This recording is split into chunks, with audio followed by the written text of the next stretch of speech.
E aí pessoal, tudo bem com vocês? Hoje a gente vai ver equilíbrios térmicos. Mas esses negócios de equilíbrio térmico é justamente o que eu falei na aula passada sobre você usar em uma só questão os dois calores, tá? Então vamos lá. Um sistema termicamente isolado. Em um sistema termicamente isolado, não existe perca de calor para o ambiente externo. Então, a quantidade de calor fornecida é a mesma que a quantidade de calor recebida por um corpo. Tá? Então, para exemplificar aqui, eu tenho um corpo A e um corpo B. Esse corpo A está mais quente do que esse corpo B. Tá? Então, eles estão termicamente isolados. Beleza? Como eles estão termicamente isolados, a quantidade de calor que A vai perder para B vai ser a mesma que B vai ganhar de A, tá? Até chegar em um equilíbrio térmico, beleza? Na vida real, a gente tem um aparelho que é quase que termicamente isolado, tá? E esse aparelho se chama calorímetro, tá? Então foi com o calorímetro que a gente conseguiu calcular o calor específico e a capacidade térmica das substâncias conhecidas, tá? Só que nada na vida real, nada é perfeitamente isolado, pois mesmo materiais super, mega, blaster isolantes trocam uma quantidade bem pequena de calor, tá? Então, como é uma quantidade muito pequena, a gente pode desconsiderar essa interação. Então, como nada é perfeitamente isolado, sempre tem uma perca de energia, por mais infinitesimal que seja, a consequência que a gente tem é que a gente chega bem perto da realidade, tá? Bem perto da medida real dos objetos, beleza? Então, os calores específicos e as capacidades térmicas que a gente tem não é exatamente a medida real, mas a gente sempre chega muito perto da realidade, beleza? Vale lembrar que isso é ciência, beleza? Voltando para o perfeitamente isolado, para o mundo das ideias, a gente vai pegar novamente os dois corpos, A e B, tá? Sabemos que o calor que A perde é o mesmo que o calor que B ganha, tá? Matematicamente, a gente tem calor recebido, tá? Igual a menos o calor cedido. Por que esse menos? Esse menos representa o calor perdido do corpo. Se lembra, na aula passada, em calor específico, que quando o calor cede, quando um corpo cede calor, a quantidade de calor é negativa. Também, para facilitar, a gente pode fazer calor recebido mais calor cedido igual a zero. Tá? Isso obedece à conservação de energia. Beleza?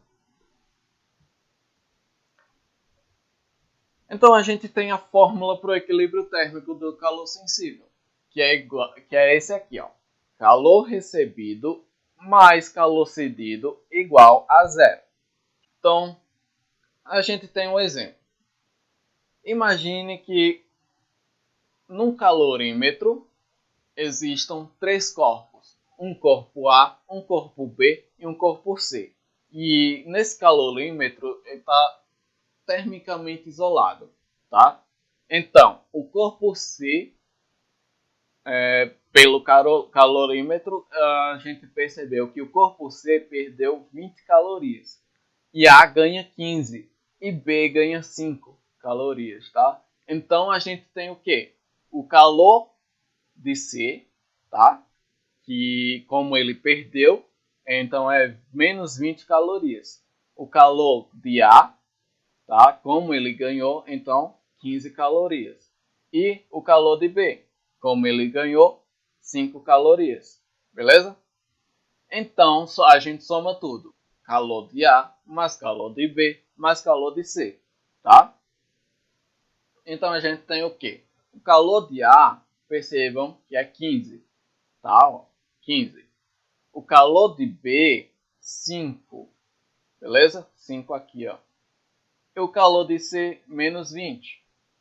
Menos 20 aqui, ó. Então vai ficar 15 mais 5 igual a 20. E repete o menos 20. Então vai ficar 20 menos 20 e 20 menos 20 igual a 0. Beleza? Logo percebemos que como a soma deu 0, o calor que C perdeu é o mesmo que A e B ganham, obedecendo à conservação de energia, tá? Então, como deu 0, logo a gente percebe que o corpo C perdeu calor tanto para A quanto para B. Exemplo 2. Ao preparar um copo de café com leite, uma pessoa coloca 100 ml ou 100 gramas de leite a 25 graus Celsius e 150 ml ou 150 gramas de café a 90 graus Celsius. Tá? Determina a temperatura final da mistura café com leite. Tá? Então vamos lá. Conhecendo os dados. Então a gente tem os dados aqui, ó, do café primeiro. A massa do café, 150 gramas. O calor específico do café, 1 caloria por grama grau Celsius. Tá? A temperatura inicial do café era de 90 graus Celsius. Tá? E a temperatura final, que é a temperatura da mistura, vai ser a mesma. E é o que eu quero saber. Então, isso aqui é o mesmo, tá?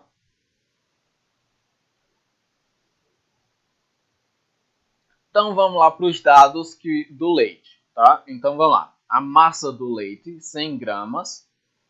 O calor específico do leite, 0,9 caloria por grama grau Celsius. E a temperatura inicial do leite é de 25 graus Celsius, tá? Então, pronto. Dado isso, é só a gente fazer a fórmula geral, tá? Então, vamos lá. Aqui já dá para perceber que como o café tem uma temperatura maior do que a do leite, então logo a gente percebe de cara, a gente percebe que o café está perdendo energia para o leite, tá? Então a gente tem a quantidade de calor que o café perde para o leite, mais a quantidade de calor que o leite está ganhando do café, tá? Então vamos lá. Lembrando que isso aqui é só um exemplo, tá? Porque na verdade a gente tem, na vida real a gente tem muitos fatores que vão influenciar nisso, tá? Então, considerando que o café com leite está isolado termicamente, então vamos lá. Então, a quantidade de calor do café é isso aqui, tá? A massa do café mais o calor específico do café vezes a temperatura final do café menos a temperatura inicial do café, tá? E a quantidade de calor do leite.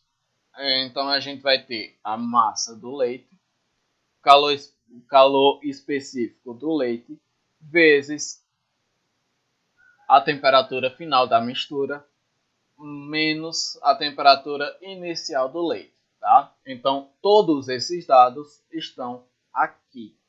Tá? Então vamos lá. A massa do café, 150 gramas. Tá? Calor específico do café, 1. Temperatura final, não sei, repito, tá? Menos a temperatura inicial do café, 90, tá? Mais a massa do leite, 100 gramas, vezes o calor específico do leite, 0,9, vezes a temperatura final da mistura, que eu não sei, então repito, tá? Menos a temperatura inicial do leite, que é 25, tá? Igual a 0, beleza? Então vamos lá, ó. 150 vezes 1 é igual a 150, pronto? Então eu repito essa parte aqui. Vamos por partes aqui. Então vamos lá, ó. 100 vezes 0,9 igual a 90. Então, e 90, e eu repito essa parte aqui, tá? Então vamos lá. A partir daqui, o que é que eu vou fazer? Eu vou fazer uma propriedade que se chama propriedade distributiva da multiplicação, tá? Então vai ficar 150 vezes TF, 150 TF, ó. 150 vezes menos 90. 150 menos 90, tá? Vezes menos 90. Mais 90 vezes TF, 90 TF. Menos, tá, ó, menos 90 vezes menos 25, que é isso aqui, tá? Então, vamos lá. Dito isso, a gente tem essa parte aqui, tá? Então, o que é que eu vou fazer? Eu vou pegar 150 vezes 90, que é igual a 13.500, e 90 vezes 25, que é 2.250, beleza? Então, vamos lá. O que é que eu vou fazer agora? Eu vou pegar isso aqui, juntar com isso aqui, e eu vou pegar isso aqui e juntar com isso aqui, beleza? Então vai ficar o seguinte, ó, 150 TF mais 90 TF, 240 TF, beleza? Vou mudar até de cor aqui. E menos 13.500 menos 2.250 igual a 15.750, beleza?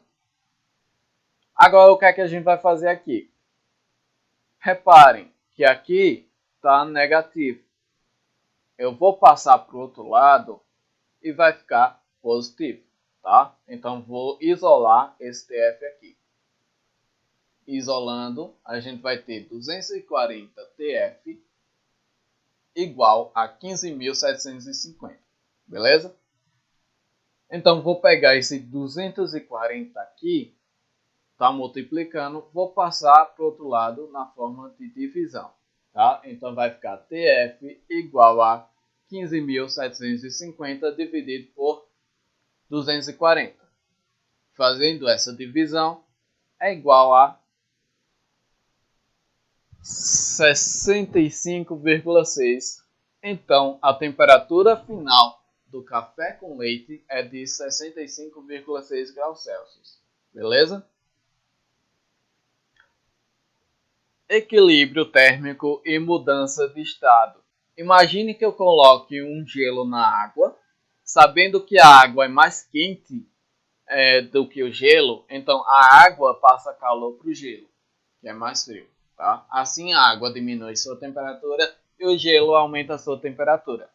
Daí a gente pode ter três possíveis resultados.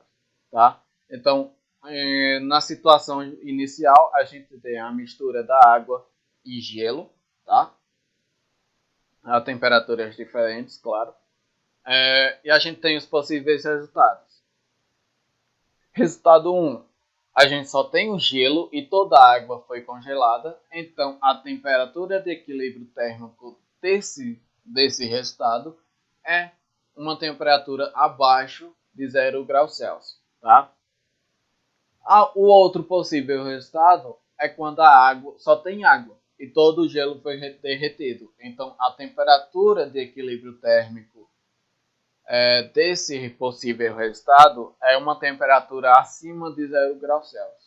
Tá? Então, a gente tem o outro possível resultado, o terceiro possível resultado, que é a mistura de água e gelo. Ou seja, parte do gelo derreteu, ou nenhuma massa de gelo derreteu, ou parte da água se solidificou. Tá? Então, a gente tem uma mistura de água e gelo, e essa temperatura de equilíbrio térmico é quando ele atinge exatamente 0 graus Celsius. Tá?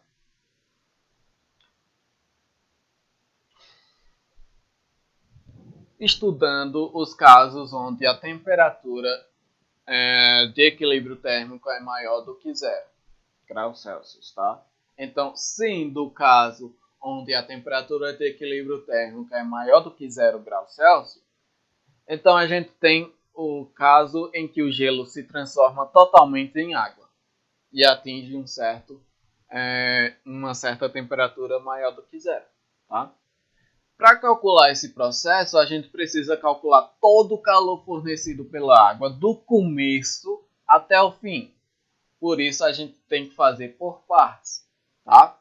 Então, vamos lá. Ó. A primeira parte, o calor necessário para o gelo atingir a temperatura de fusão. Como nessa parte, você só precisa saber o calor necessário para atingir 0 graus Celsius, então, eu vou usar o calor sensível, tá? Então, Q1 igual a mc ΔT, tá? A segunda parte é o calor necessário para fundir ou derreter o gelo, tá? Então, como nessa segunda parte ele quer que o gelo mude o seu estado físico, então eu vou usar o calor latente. Então, Q2 igual a M vezes L. Tá? A terceira parte é o calor necessário para atingir a temperatura de equilíbrio. Ou seja, ele já se transformou todo em gelo. A gente só quer o calor necessário para a água chegar de 0 graus Celsius até uma certa temperatura. Tá? Então, como aqui já mudou de estado, tá? Como aqui já mudou de estado físico, eu vou usar o calor sensível de novo, tá? Então, a gente tem o calor da água mais o calor 1, né? O calor da parte 1, mais o calor da parte 2, mais o calor da parte 3 igual a 0. Beleza? Exemplo. Uma família percebeu que um copo de água havia 100 gramas de gelo. Para descongelado, decidiram imergir o copo num balde de água líquida a 25 graus Celsius. Sabendo que a temperatura inicial do gelo era de 10 graus Celsius, calcule a quantidade de calor necessária para que todo o corpo derreta, todo o gelo derreta. Considere um sistema isolado. Primeiro, separando os dados por etapa. Então, a primeira etapa, a gente precisa elevar a temperatura do gelo até a temperatura de fusão. Daí a gente tem a massa do gelo, que é 100 gramas, a temperatura inicial do gelo, menos 10 graus Celsius, a temperatura de fusão, que é quando ele começa a mudar seu estado, que é 0 graus Celsius, tá? E o calor específico do gelo é isso aqui, 0,5 caloria por grama grau Celsius, tá? Então vamos lá. Q1 é dado por mc ΔT. Se liguem, mc ΔT. Então, a M é a massa do gelo, tá? C é o calor específico do gelo. ΔT é a variação da temperatura. Então, vai ser a temperatura de fusão, que é a temperatura final, tá? Menos a temperatura inicial do gelo. Então, vai ficar o seguinte. A massa do gelo, que é 100, vezes o calor específico do gelo, que é 0,5, vezes a temperatura de fusão, que é 0, menos a temperatura inicial do gelo, que é menos 10. Então vai ficar que Q1 igual a 100 vezes 0,5 vezes 0 menos 10, tá? Então vai ficar o seguinte, menos com menos é igual a mais. Então, e 100 vezes 0,5 igual a 50, tá? 0 mais 10 é igual a 10. Então, Q1 igual a 50 vezes 10, tá? 50 vezes 10 é igual a 500. Então, Q1 igual a 500 calorias, tá? Então, quer dizer que foi preciso 500 calorias para aumentar a temperatura do gelo de menos 10 graus Celsius até 0 graus Celsius. Beleza? Passo 2. Agora, nesse passo 2, a gente precisa saber quantas calorias são necessárias para transformar o gelo em água. Tá? Então a gente tem a massa do gelo, 100 gramas, calor latente do gelo, que é 80 calorias por grama. Tá? Então, como a gente quer a quantidade de calorias que são necessárias para transformar o gelo em água, então eu quero saber a quantidade de calor que foi preciso para o gelo se transformar toda em água. Então, ocorreu uma mudança de estado. Como ocorreu uma mudança de estado, a gente vai fazer o calor latente. Dito isso, Q2 igual a M, a massa do gelo, vezes o calor latente do gelo. Como M, a massa do gelo é 100 e o calor latente do gelo é 80, fica desse jeito, tá? Então 100 vezes 80 igual a 8.000. Então Q2 igual a 8.000 calorias. Isso quer dizer que foram necessárias 8.000 calorias para todo o gelo derreter. Beleza? Então, como ele não disse a temperatura de equilíbrio, então a gente só vai ter esses dois passos, tá? Então vamos lá. Agora, colocando da fórmula geral, a gente tem o calor, a quantidade de calor que a água cedeu para o gelo, mais o calor no passo 1, mais o calor no passo 2, igual a 0, tá? Então a gente tem o calor que a água cedeu para o gelo, tá? Mais 500, que é o Q1, mais 8.000, que é o Q2. 8.000 mais 500 é igual a 8.500, tá? Esse carinha aqui está somando. Eu vou passar para o outro lado na forma de subtração, então vai ficar negativo, tá? Então, a quantidade de água, a quantidade de calor que a água cedeu para o gelo é de menos 8.500 calorias. E, como eu disse, está negativo porque a água cedeu calor para o gelo, perdeu calor, tá? Então, ao todo, o gelo recebeu 8.500 calorias da água para poder derreter totalmente, tá? Espero que vocês tenham entendido esse exemplo. Pessoal, por hoje é só. Falou!